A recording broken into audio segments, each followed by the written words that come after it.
Bryce Brentz, the hitter now, and bounces it toward third. Beltre circles in front of it. Whoa, tough play over at first, dangerous for Profar, but they get Brentz, and there are two gone. That's the play right there. I don't know if you agree with me on this one or not, Buzz, but that's the most dangerous, challenging thing probably for a guy who hasn't played a lot of first base. Yeah, and that kind of play, if he had to make the catch, come off the bag, make the catch, and make the tag, I think you're right, Dave. It would be a very difficult play for him. Staying on the bag to reach out and make the catch in front of the runner, yeah, that takes a little bit of thought as you're doing it. But trying to make a tag, that's completely foreign to anything that the Jurickson has done. Coming up the line with the runner really coming into you like that with that big glove on. They think that he came off the bag before he made that catch. I think that's why the challenge was issued by John Farrell.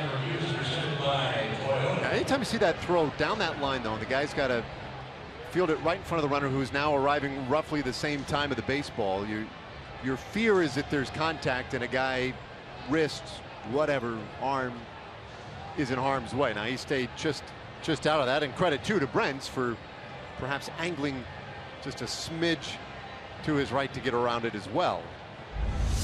But those are the plays that you worry about when you put a guy at first base who hasn't played a lot there. He managed to stay out of the way. And you're right. If he has to make the tag, then that's that's a foreign play for infielders, trying to keep your foot on that bag and then make the catches. You have to come off of it and then make the tag.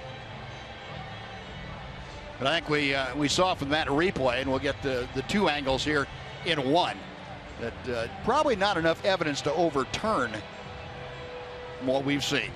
Remember, the call on the field was out.